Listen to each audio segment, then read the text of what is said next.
Okay, hello everybody. I think we're just about to start. So please allow me to welcome you. 이렇게 와 주셔서 감사합니다. That's thank you for coming in very bad Korean, 한국말로. But first, please let me introduce to you our two wonderful translators who 수고하셨습니다. Eugene Lee, who is doing her PhD at SOAS on travel writing from the 18th and 19th centuries, from the Koreans who had to go and pay homage to the Chinese emperor. So they all did the same journey, but they all left something behind when they got there to China, and then they all came back, and many of them wrote about this extraordinary journey they were required to do. Eugene has had a peripatetic childhood and went to high school in the States, and you came back here to university and studied religion. Actually, I did my bachelor's at Amherst College in Amherst Massachusetts. College in Massachusetts, And then did my master's at Oxford. Masters in religious studies at Oxford, and now you're at SOAS. And I think you have like Yes. 9 other degrees or something as well. No. I have 3 masters. 3 masters. Oh, just 3. And you've said in your note to me that you kind of fell into translating almost accidentally because there aren't that many people who speak and write and can read Right. Korean so well, or a native speaker and have native capability both in English and in Korean. So we're lucky to have you, helping us Thank promote Korean literature to the rest of the world. Deborah Smith is also doing her PhD at SOAS after having done a degree at Cambridge, studying English literature. And I met Deborah when I was the editor of the Asia Literary Review, and she was promoting Bae Soo-ah, a young and up-and-coming author who she's writing about for her PhD, along with Han Yu-ju, one of my authors. Deborah is a great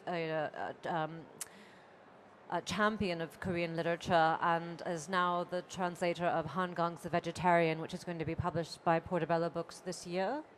It's January 2015. January 2015. And one of the things I like about Deborah is that she loves sort of modern experimental fiction from this young breakout crowd of Korean writers. So we have that in common, I think. We like the kind of unusual and weird and wonderful and experimental. And so what's happened now is that we're as you know, this is a translation slam, so we've got each of the translations here available for us. The piece is from another young writer, though not very experimental, rather, Kim Eran, a young up-and-coming writer in Korea, another female writer.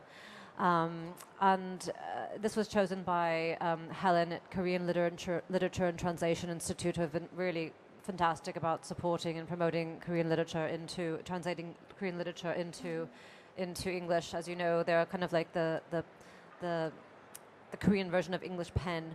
They're fantastic. They've got lots of money and they're splashing it out, which we really like. Helen has chosen this piece. I'll go into that later. But anyway, thanks to Helen for choosing the piece.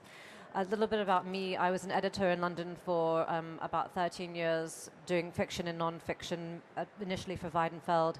I moved to and lots of other places. And then I moved to Hong Kong in 2011 and became the literary editor of the Asia Literary Review, which some people have called the Grant of the East. Unfortunately, now it's in hiatus due to lack of funds, but we're hoping it will be revived. After that, in 2013, I founded the Asia Literary Agency, looking for Asian authors, experts from Asia, and writers living in Asia, be they Asian or not. But the reason I'm on this panel partly is because I was a Korean linguist in the US military for 4 years. And so I know rather a lot about what's going on in Korea, both North and South. And I used to be able to speak Korean, although I don't anymore, unfortunately. So let me just go back to my notes. Give me a moment. I just wanted to start by explaining a little bit about Korean literature, Korean language, which some of you may already know. It was a language that was commissioned by King Sejong in 1446. He commissioned a group of scholars to invent the language. So a lot of people in Korea spoke a sort of dialect of Chinese. and he wanted his people to, in his subjects, to be literate. And in order to do so, he invented, he had the scholars invent this language, which was derided by some when it was first being used, because I think it's Chi-Young Kim or Brother Anthony was saying that it was known as sort of women's language because it, perhaps because it was simplified in the. I suppose the Koreans are only now becoming, the women are only now becoming liberated, I suppose, and stronger. And it has, because it has its roots in Confucian, Chinese Confucian ideology, the Korean has levels of honorifics, and that people, the Koreans will always ask you how old you are and when's your birthday, so that they know how to address you. You're either younger than they are or older than they are, and if you're older than they are, then they must change their language accordingly. It's a bit like saying sir or madam, I suppose, the most simplified way of putting it. And Chinese used to be, the more educated you were as a Korean, the more Chinese you knew, and the more Chinese characters you would find in the language and in the newspapers. So Chinese is to Korean what Latin is to English, I would say, pretty much, or the Germanic is to the language as well.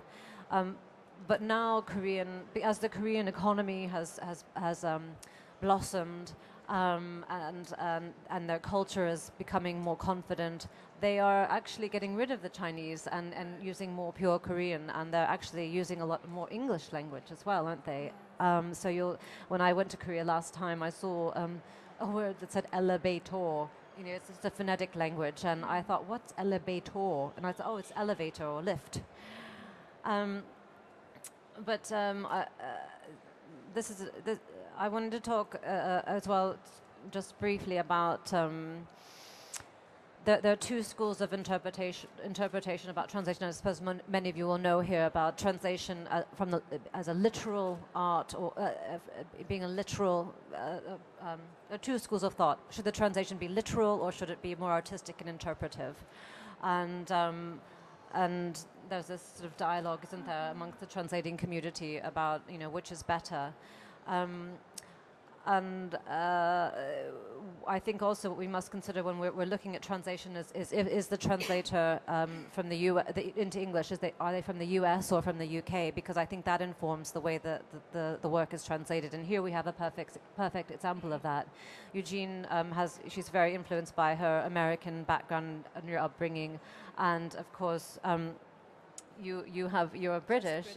Just British. So we have that. It's very clear in these two side-by-side scripts. The cadence of the language, the choice of words they use. So I think that's very interesting. And I was reading Sybil Bedford. I was talking to Karen from Daunt Books, and we were talking about Sybil Bedford and Jigsaw, and how you can almost tell that English isn't her first language, and how that informs the cadence and rhythm of her own writing. Just quickly, translation and interpretation, understanding of various layers of cultural references on both sides are very important to creating a fantastic script. And I think sometimes, what I liked about these was they're both brilliant translations, and you can pick the most stunning bits and pieces from each of them. And if it were me, I would like to conflate the two to create a super translation. And I think that a lot of times. The best translations are done with a team of like a native speaker on each side, like Shirley Lee and her husband Martin Alexander, who are translators of poetry, and also from the Korean, and Martin Mertz and Jane Weissen-Pan, who translate from the Chinese, and they work as a team, each of them bringing their own speciality and sensibility and to the translation, and it informs it in a much broader and more specific way. So I've talked to the girls, and they as translators would like to start by talking about the title, which as you'll see for this piece, which as you'll see is very similar in translation, but they found it to be the most difficult, but have reached a very similar conclusion. So do you want to start from there? And I think what we'll do after we talk about this is read a bit of the Korean so you can hear what the language sounds like, and then you'll see what it looks like in translation. There's the Korean like that, don't worry. Here it is. So my life, young hearts aflutter, a life aflutter. Eugene, do you want to start? Tell us how and why you chose, and how does it? What's the title in how does it sound in Korean? In Korean, it's 두근두근 내 인생. Can you hear? Can you hear? Okay, sorry. I'll come a little closer to the mic. And 두근두근, I was really stumped by that because it's practically untranslatable, wouldn't you say? They deliberately picked the piece with a title that has the most difficult to translate word from Korean in it. So basically, 두근두근 is the noise that your heart makes when it's thumping in your chest. And it's supposed to denote feelings of nervous excitement, urgency, all these things. And how are you supposed to come up with a word that, comprises all that? And I really struggled with it and decided to settle on a flutter, which might not be an onomatopoeia like 두근두근 is, but it still gives a sense of that nervous excitement that you get from 두근두근. Yeah, and also onomatopoeia is a huge feature of Korean, much more so than in English, and you just can't if it's in the piece, you can't keep translating it as onomatopoeia in English because that would just seem very odd because it would be very unusual to have that level of onomatopoeia in there. So I think that also that kind of it made me not so hung up on finding an onomatopoeic equivalent for the title, but I think I had like maybe 8 possible titles that I wanted to give to it, all of which I thought were possibly really, really awful. And as I spoke to some Korean friends as well. What does 두근두근 make you feel, make you think of? Because especially with the onomatopoeic words, when we've studied this before, Koreans are really big on it's like this, it's and they'll kind of like do kind of hand gestures and you know what it's like, Deborah, and I'm like, no, I don't know what it's like. You need to give me words for what it's like.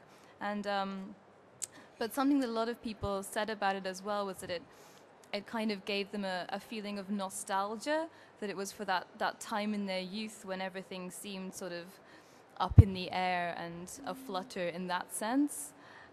So young hearts aflutter. I'm still not completely sold on that as a title, but I think it was the best that I could come up with. I really like Young Hearts Aflutter. Also because when, for a Korean reader, when you come across the title 두근두근 내 인생, it comes across, with all due respect to the author, it comes across as a little cheesy. Right. It's something you would find for a teenage romance, or, there is that feel to it, and I think Young Hearts Aflutter does capture that. Okay, so I chose a cheesy title. Okay. In a good way. Perfect. Cheesy in a good way. Another reason why I like this piece, Helen, was because it starts off with the reported speech. 이라고 했습니다 is a structure of language that he said, she said, and I think that lends itself well to to this exercise, because as you know, with Chinese whispers, you're immediately once removed from what the truth of the story is by having somebody say he said, she said. So then it becomes a matter of interpretation, immediate. And you'll see here that some things have been left out and some things have been added in. Each person, like Eugene, you say, I remember once asking my mother, a pretty respectable number Deborah has here, and that isn't in in Eugene's piece. So is that added? How did it get there? Why was it left out? Yeah. Do you want to read a bit of the Korean, maybe a few original. lines, just so that the audience can get a feel for how the language sounds? Sure. I love 두근두근 because it is onomatopoeic. I think you can understand it even if you don't know anything about Korean, that feel. Okay. 외할머니는 슬하에 자식을 많이 두셨다. 아들 5에 딸 하나, 도합 6명이다.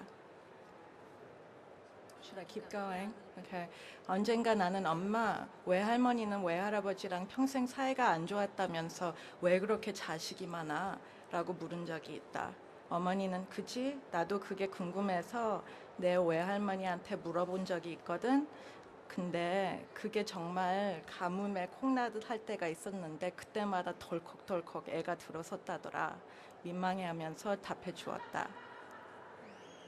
Yeah, I just want to comment also that when I was being taught Korean by native speakers, they were very clear to tell all of the girls learning that we should speak in a voice as beautiful as yours, because that was, that kind of light-hearted, that sort of breathy Marilyn Monroe-esque. And that's a kind of like the Parisian French is different from the kind of mountain French, and they all wanted us girls to talk as if we learned Korean and grew up in Seoul, very sophisticated and pretty, spoke with a very pretty inflection. So there is that, in the Korean language, just as there is, the difference between Geordie English and London English, I suppose, or Eton English, I suppose. So, so why don't we go into then this pretty respectable number and the addition of it, or the leaving it out? Why, Deborah? Why did you put that in, and why, Eugene, did you leave it out? I think that the little bit that I added there, just saying a pretty respectable number, it doesn't say anything like that literally in the original, but for me that was the point of that sentence. That is why, they're saying they had 6 children all told, 5 boys and a girl, and also, you might not know, is this a lot? Is this unusual for a Korean family in this time or this situation? It could, from another context, be unusually small number to have in a family. So I thought that it could go in there for that. I liked it sort of balancing out the sentence that way. It seems, obviously it's different because this text is taken from a novel. So just having it on its own like that, having that as the beginning sentence, I felt that it would be a little bit thrown away if you didn't sort of have something else to balance it out. Eugene? I decided to go with a more literal translation and not anything that I felt would sort of help clarify the text. I thought I'd just leave it as it was, because personally I wasn't so sure either if having 6 children was a good thing or a bad thing. Hard to say, so I thought I'd just, be safe. Yeah, I suppose that it can come down to an editorial decision as well. There are different schools of thought. I as an editor like to allow the reader to make their own decisions about, is that a lot or is that not. So I think it's it works, but yeah, I like to invite the reader in by leaving a lot of things out so they can imagine for themselves. The other thing that I want to talk about here as well is the vernacular language that you use. The very earthy, American, princess motherfucker, which you don't really get that kind of term, and you don't hear a lot of British people saying that, and I like it because I am American, but kind of bridge both cultures, I hope, but and it works, and it feels that it has a lot of life and kind of earthiness to it, but it also works the way Deborah has done it. So Eugene, why did you choose to be more kind of earthy and vernacular? And I think the narrator was concerned about sort of portraying her mother as this sort of boyish, tough kind of girl without a care in the world, and to keep things raw, I thought I'd go with, again, a literal translation by saying Princess Motherfucker as opposed to, toning it down a little bit and making it more palatable, maybe. Also, later on in the paragraph, she talks about, or rather the narrator talks about how motherfucker isn't some magic word that you could say whenever faced with some kind of adversity. And kind of looking at the sort of swear words I know, it was the one that came out as being the most appropriate in a way, because it is something you would, like blurt out if something was going terribly wrong. And so I decided to go with that. I think I deliberately went for something that was a little bit further away from the original, because I really wanted to pick something that not necessarily that I had heard used as an actual nickname, but that I could imagine being used as a nickname. And for it to have been princess and then something like an actual swear word isn't what I'm used to sort of hearing as that kind of thing. So, but I thought the princess potty mouth, especially because it has the double P sound, that could come about more naturally as a kind of nickname for something. But like Eugene said, that then meant that later on I couldn't sort of talk about motherfucker itself being like a literal word, and sort of the way that had lost its meaning for the mother. So I had to sort of ride around that as well. But in general, I think I was probably generally less literal, just because I used to be much more literal when I was translating things, and was, either told that it was horribly stilted or discovered that for myself and was just told, take more liberties. And I think Enjoy yourself. I would generally fall towards the taking liberties side. Okay, another thing that you might see if you've been reading both translations side by side is the fact that Eugene you have a couple of idiomatic phrases in here, at least at first, that I see that I really love, because I think that's very evocative of Korea. And I think that's one of the things that I like to discover when I'm reading a text that's, in translation. I like to get a feel for the place that it comes from. And I think that these idiomatic phrases like, they only did it about as often as a seed might sprout in a drought. And I mean, that also has that kind of, sibilance as well. And also, he's talking about the father asking the potential son-in-law, what can you do? And he says, I can do taekwondo, and that's what I'm good at. And the father-in-law also says, rice must grow from your fists then. And I mean, I think that's a very, Korean way of putting something that is very evocative of a time and of a place. And I like that you chose to do that. But Deborah, you've left that out. And again, it still works. And I know, just to be clear here, that both Eugene and you've both done it. So Deborah, you've both done it rather quickly, and you both said if I had to do it again, I'd like to, improve it or take things out. So, these are first. I think that they're really fresh. They have these, this first attempt, first stab. But I know you've done a little bit of editing on it. But thank you. No, I think they're both really good. 수고하셨어요. But I think that. So anyway, so you've left it out. So why have you explain the choices that you've made and why? Well, the text in the original is, and one of the other reasons why they chose it is because it is so Korean. It's really colloquial, so many idioms.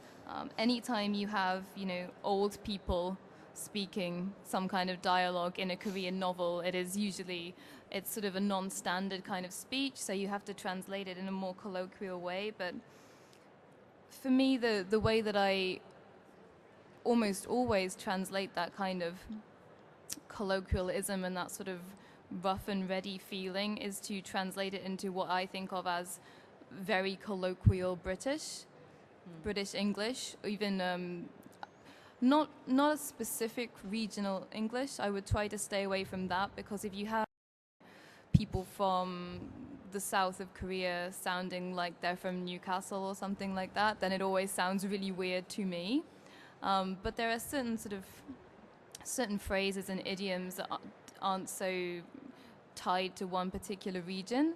And one thing that always helps me to make it seem really sort of colloquial or alive for me is to kind of draw on how my family speaks. So I will use the kind of phrases or the idioms that they use. Sometimes that does sort of end up with so-and-so old Korean person sounding a bit too like my mother. So I then have to sort of tone that down a little bit. But I think that makes it feel to me how I imagine it would feel to a Korean reader. So that's why I like to go for that. So I experienced a lot of anxiety trying to translate this piece because just at the forefront of my mind all the time was I need to be faithful to the author. I need to, try and get across something that will get other readers just as excited as I was about this text. And so I think I just decided to go the literal route without really considering, oh, is this Korean enough or is this too American? That actually never really crossed my mind. I was more concerned about how do I make these expressions work in English. That was really the only thing I was thinking at the time. So what pieces do you want to talk about next? You said you wanted to choose a couple of pieces that you, and each of you talk about the pieces that you had fun with or had difficulty with or that you want to talk about specifically. Who wants to go first? Deborah or Eugene? I said that, didn't I? Should I? I said that I would find something. We are going to open Yeah, I the can talk discussion about to the stuff. audience as well. We'll give you lots of time to ask questions and comment and add your own comments. You ready? Yeah, one of the things that was a particular challenge because it was something I wasn't that used to translating so much of was the dialogue. There traditionally hasn't been as much dialogue in Korean literature as you would find in English. So it's only, even in writers from Kim Il-ran's generation who are very young, it's only certain writers who will really know how to use dialogue in that kind of way that we often use it in English to make things seem kind of naturalistic or lively. But it's also it's set on the page in Korean in a different way, the dialogue attribution. So you will get so-and-so said something in a certain way, and then you will get what they said, as if those are sort of two separate sentences, rather than having, the bit in the quotes, she said in a certain way, or something like that. So first of all, you have to figure out exactly who is saying what, and then you have to try and put it into the way that sounds like the way that we might write dialogue in English. And when I was translating the dialogue in this piece, I kept finding myself having to insert little bits around the quoted dialogue that weren't necessarily literally in the original, but to me they needed to be there to help the dialogue flow, to sort of not really clarify, but to just sort of emphasize what the dialogue was doing, how these people are relating to each other, because also something that's very difficult to translate with the Korean is that there's so much more sort of nuance packed into the speech than you can get in English because of what Kelly was saying earlier about the levels of honorifics, the way that people speak to each other. It's not even also that it's so much colloquial, but there's much more scope for sort of non-standard use of Korean in dialogue than there would be in English. So I find it really difficult to get that into the actual quoted spoken bits. So that's why I feel that I need to sort of put little things around there to sort of try and get that kind of nuance in, even if it's not within the speech. But I haven't actually had time to read Eugene's yet either, so I'm not really sure what you did with that. Shall we just sort of read out what we did with the dialogue between? Yeah, is that Okay, so they're going to read out what they did with the dialogue, each of them separately. from back at home? I think that's a suitable place. I was talking about like Okay. this kind of stuff, or like the rice with the fist and stuff. How about What is it? so he grunted? Okay. Yeah. So are we on page 2? Page 2. So he grunted. We'll So he start. grunted. So what is it that you do well? Shall I start? You Okay. start, Eugene. So, what is it that you do well? This happened to be just after a battering storm of accusations, wails, and protests brought on by the news of my mother's pregnancy had swept through the house. My father sat kneeling before Grandpa and, looking quite uncomfortable in his own skin, replied, "I'm good at taekwondo, sir." Grandpa let out a disapproving grunt. My father's martial skills may have gotten him into the top sports high school in the region, but they weren't exactly the sort that could feed mouths and pay the bills. My father, clueless as ever, only found the silence unbearable. "Would you like to see?" he ventured. The sight of my father's fervently clenched fists would have made anyone squirm in anticipation of an imminent showdown. Grandpa flinched in spite of himself. Then, quickly regaining his composure, he retorted, "Rice must grow from your fist then?" "Well, after I graduate, even if it's at a small taekwondo school," this was what my father said, even though he knew finishing his studies was now out of the question. "So," he grunted, eyeing this prospective addition to his family, "what are you good at?" Completely thrown by this, Dad struggled to adopt what he hoped was a suitably different posture. "I'm good at taekwondo," he offered. "Father-in-law?" This drawn-out groan which escaped from Grandad left little doubt as to how this had gone down. In fact, Dad's taekwondo skills were sufficiently impressive to have earned him a place at the biggest sports college in the province, but that still didn't mean they were going to be much use when it came to earning a living. Blithely unaware of this brutal logic, Dad made an effort to fill the awkward silence. "Shall I show you?" If a passerby had happened to spot him then as he drew back his clenched fist, they could have been forgiven for assuming that he was about to knock the old man off his feet. Grandad himself couldn't help but flinch, but quickly recovered his composure, sufficient to inquire whether his son-in-law's fist was also going to put food on the table. "Well," Dad hedged, "perhaps once I finish school I could set up my own gym, just something small." All this while knowing full well that he had no hope of completing his education. Now, it's fair to say that Grandad had hardly anticipated being won over by a display of cool reasoning. That would have been too much to hope for. But something drove him to press on all the same, speaking in a tone of exaggerated curiosity. "And what else are you good at?" So one of the things that I've just seen that in there that I did really differently to Eugene is that in the very first paragraph, where she has, "So what is it that you do well?" and then the short paragraph of text which is describing what's happened at the home after the mother's told him that she's pregnant. That is where it is in the original, but in my translation I have moved that so that you get the first line of dialogue closer to the second line of dialogue, because it seemed to me a bit odd or a bit less effective to have the question, then a sort of chunk of exposition about saying, where this is and why this is going on, and then to have the answer.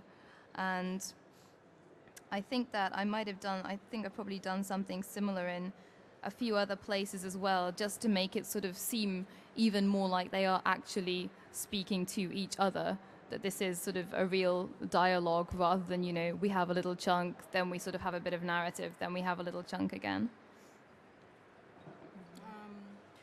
I thought I would try and retain that because it's not totally natural in the original either, and I thought I would just be literal and leave it to the readers to decide what to make of it. So. Yeah, I like, Deborah, how you've put in here also father-in-law rather than sir. I mean, sir is a more, I'd suppose, English way of showing that he's being respectful. But I'd say here, Deborah's done what you did before, where she's made it more sort of Korean sounding, father-in-law. I mean, and that also conveys the respect he's trying to show. Well, the thing is, in the original, he says 아버님, which is an honorific, but then it's something you would use to address, say, anyone's father. And so it's not specifically father-in-law, I felt, reading the original. Yeah, I just felt for that because this is a situation where obviously he has to be respectful to this man, because you would have to be anyway, because he's much older than him. But the fact that, he's trying to curry favor. Yeah, he's gotten his daughter knocked up at a very young age means that they has to sort of even put in a whole other level of respect in there. And I thought that father-in-law just sort of really clarifies their relationship to each other, which is always really important in Korean. And also it could be a little bit confusing because earlier it says that this has happened, it says that she's gotten pregnant, and then you have the meeting between them where he's the prospective son-in-law because this is what has to happen. But for a non-Korean reader, or for even a more modern reader necessarily, that wouldn't sort of be the obvious next step. So I just sort of wanted to clarify that as well. It's also kind of cheesy. It makes him sound a bit sort of. He's trying to ingratiate himself. In a Yeah, kind of it makes him overly sound really nervous Yeah. and really overcompensating, which is Yeah. something else I wanted. So, do you want to? Shall we open to the audience? Is there anything else you Yeah, want to talk about, I think Eugene? it might be easier to get questions from the audience. Yeah. Why rather don't we than open it ask to us the stuff. audience now? Do you have any questions or comments? The other thing, one more thing before we do that, I must say that it's been so. One of the things I love about Korean literature and literature and translation in general is the challenge of trying to get English readers interested in reading something that's very unusual and something that they're not used to. A lot of people want literature to be translated in a way that they understand it in the West, so that it's more familiar to them. But I think one of the joys of reading, literature and translation is being presented with something that's challenging, that's interesting, that's different, that's going to make you look at the world in a different way. And one of the ways it does that is by presenting to you a text that is experimental, isn't what you would expect, is unfamiliar. And I think Korea is an unfamiliar to many people in the West, and one way of knowing about a place is to understand its literature and the traditions that inform it, and where the people are now. And I think that this is a great time in Korean literary tradition, where you're getting the confident young writers really pushing the boundaries and challenging us as readers, whether we're in the West or anywhere else in the world, even in Korea. And I think it's a very an amazing time to be reading Korean literature. So you can lead a horse to water, though. You can't make people you can't make them drink. So anyway, what are your questions? What are your comments? I'm sure that we've got a lot of translators out there in the audience as well, but please, somebody raise your hand. Give us some material. Do you need oh, you've got a mic. Good. I heard Deborah, I'm not sure if Eugene commented on that as well, about the dialect. What do we do about the dialect? And my question is, could we make up some kind of hybrid dialect that's neither British nor American? Because I've read some excerpts from translation and linguistics textbooks. Sometimes they have some excerpts with a particular weird dialect. And I asked people around, what kind of dialect is it? They say it's some kind of made-up dialect. You can't really imagine. I mean, if you're an American, you may assume maybe it's some kind of Southern dialect. If you're British, maybe you would imagine it's some, I don't know, out of the way. Don't know. But my question is, do you think we could make up a dialect? Well, I'm actually slightly reluctant to, because I wouldn't want to exoticize Korean literature any more than necessary. And so I would kind of veer away from that a little bit and stick to something that's a little more immediately accessible to an English-speaking readership. I think something else that's difficult about that is that you just can't be that aware about what might be your own dialect, what might come across as incredibly British to American speakers. I'm not necessarily going to realize is very British. It's not as though I translated this text in a deliberately strongly British English, and I guess that Eugene didn't also make hers specifically American. So to try and make up some kind of hybrid where you were sort of either lessening the Britishness or the Americanness of what you would naturally be writing, I think would be very difficult to do on your own. Possibly you could do it if you were, if the two of us were working together, or if, as Kelly said, what you did with the translations was to conflate them in some way, then you might get something like that, or it might just sound really confusing. So I don't know. I think also you might be in danger of making it sort of rather vanilla tapioca, as Bradbury said in Fahrenheit 451, and it sort of lessens the impact of it if you don't, come at it with that initial vibrancy or initial instinct as a translator. It might lose some of its punch if you make it sort of a more studied attempt at, making it a more into this hybrid, as you say. I don't know. I like the vibrancy of somebody's first instinct. Anybody else? So it's not so much a question as a comment. Good. When I was looking at it on the page, I sort of thought, oh, I really preferred Deborah's version, and I think that was because it sounded familiar to me. It sounded more British. Indeed. And then when Eugene was reading her version, and then I could actually hear her voice, it sounded. It just, it was interesting. It was just the way that then it sounded more natural, and it started sounding like you reading it rather than me reading it with through a British filter. And I just think it was really I was just interested. Yeah, I mean, I represent authors who some of them are American and some of them who are British, and I sometimes get British editors saying to me, "Oh, it's just too American. It sounds too American," and I don't quite recognize, because I've lived in Britain for 18 years but grew up in America. I can't recognize it anymore. To me, it all sounds the same. I can't distinguish. But then when that's pointed out to me, I think, oh, I can understand. Just as you've said, you don't. You take somebody sort of pointing it out, I guess. But look at Please Look After Mother as well, Shin Kyung-suk's novel, and it's Please Look After Mother in this country, and in America it's Please Look After Mom. I don't know if there has been an Americanization of the translation. I know that when I was editing some books that were published in America, when they came here, we would often anglicize them to make the language more familiar. So it's the same author, but written in a way that is more appealing to the ear of the British readers. It more often happens, it seems to me, coming from America to the UK than it does from the UK going to the USA. I'm not quite sure why. Any other comments, questions?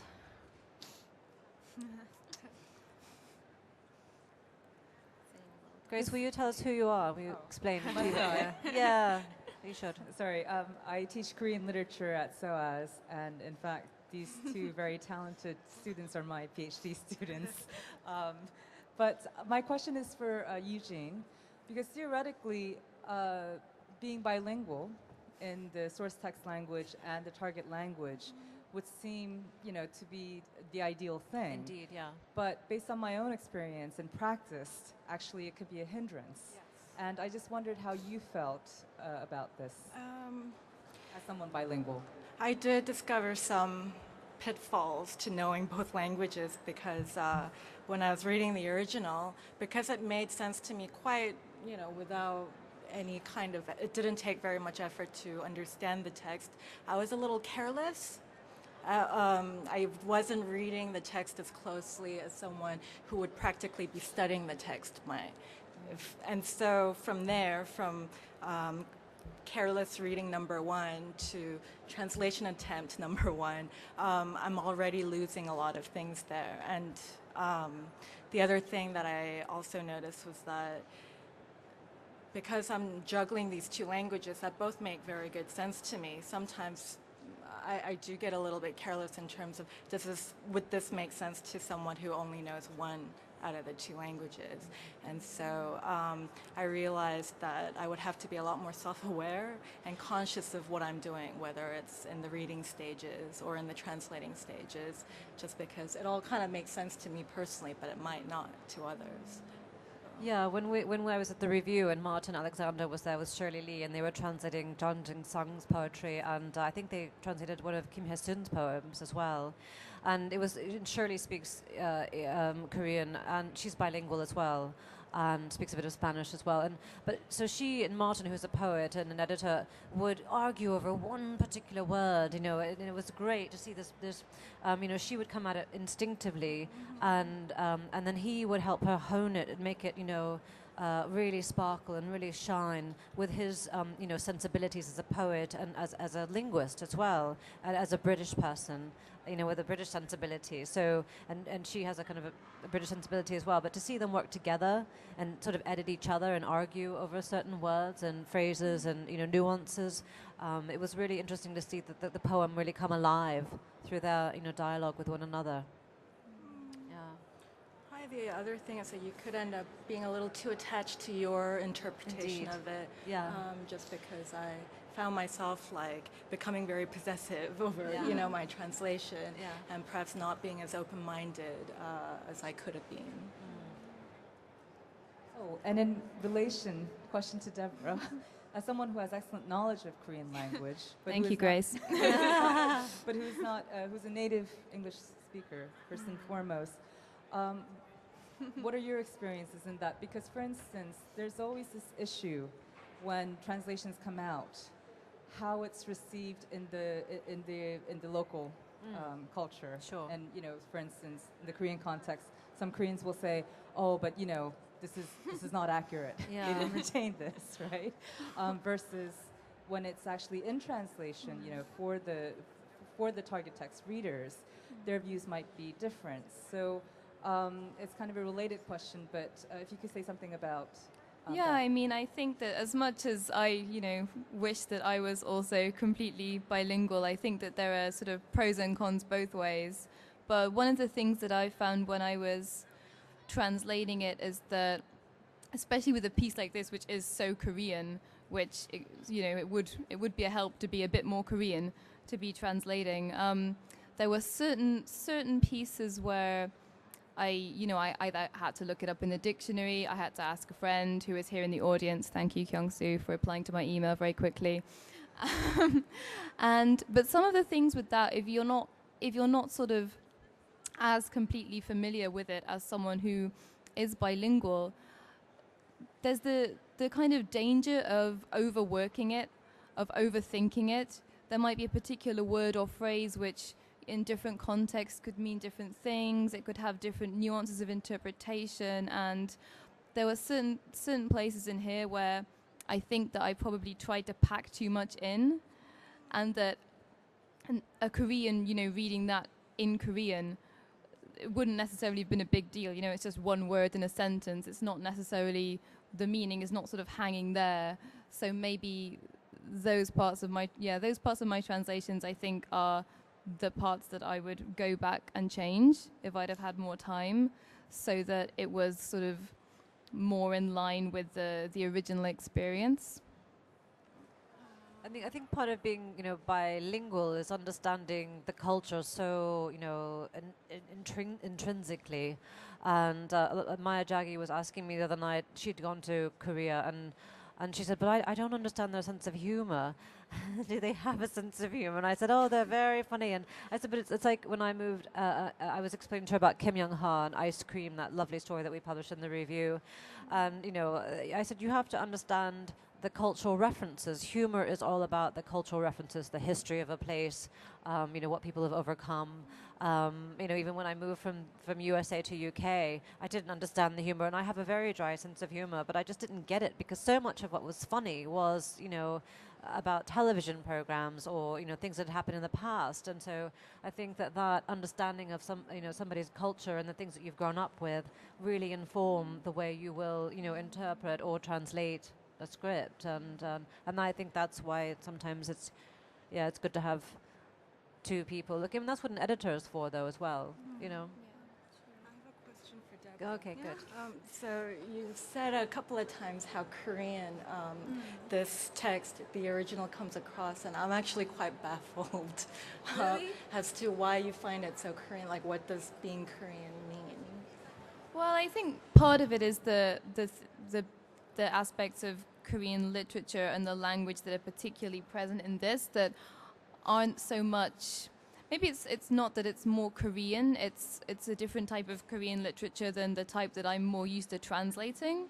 I think the other texts that I usually translate, possibly the writers are more influenced by foreign literature. Possibly they're just writing in a different tradition. So you don't get all of the onomatopoeia. You don't have, setting is obviously something that would make it feel particularly Korean to me. A lot of the really contemporary writers that I work with, they kind of suppress the local detail. You can't necessarily tell that the story is set in Korea or that the characters are Korean, aside from the fact that it's written in Korean. Whereas this, to me, came across as it's a particular setting, it's a particular sort of Korean family group, a particular sort of social structure, and then those issues with the language as well. That, I mean, possibly just because I'm not bilingual, it does sort of strike me as more Korean than I'm not necessarily saying that I think a Korean reader would read it and find it incredibly Korean. But then I think that would be another reason why I would try and make it sort of as colloquial and as lively as possible as I can, but in British, because I'm not necessarily sure if it is, you know, so Korean that it needs to be sort of Koreanized in that way. Rebecca. So you can run translation slams in a couple different ways, and you can either let the translators speak to the writers, or you can choose not to. And in this case, we decided they couldn't contact the author. And do you wish you could have? Do you normally work with the writers? Or is that like being bilingual, where in some ways you get too into it and it's too confusing, and actually you like to stay a step back from it? I would say that for this, it was fine to not have contacted the writer, because I think it would have just confused it. Like Kelly said, we didn't have that much time, and it was almost like a draft. I would normally like to have gotten to the stage that I feel is quite close to a final draft, and then contact the writer, and then have them explain to me, you know, there might have been certain things that I didn't really pick up on. There might be concerns they have with how I've translated it. But I think having that other input too early in the process, it can confuse things. It can make you sort of second guess your own choices, because you do have to be quite sort of bold in making it an interpretation as well as a translation, because in the end, that's what every individual reader is going to do as well. So I think for this, no, it was okay. And also, I mean, to jump in quick, you know, does Kim Iran, does she speak English? Is she fluent in English? So, you know, she can't really inform the translation, because she won't understand the English well enough. I mean, you have to ask her questions specific to a phrase that you're not quite sure about. But if she or he, the writer, can't understand English, then there's only so much that they can, you know, contribute. What about you? Would you rather have spoken to the author, or? Not too soon, I don't think. The other thing about this particular text is that the voice comes across very strongly, so that was something I could work with. But probably later on in the process, I could have asked the author for her thoughts on how she visualized her narrator to be, and if the translation I've come up with sort of fit that description, the kind of picture she's had in mind.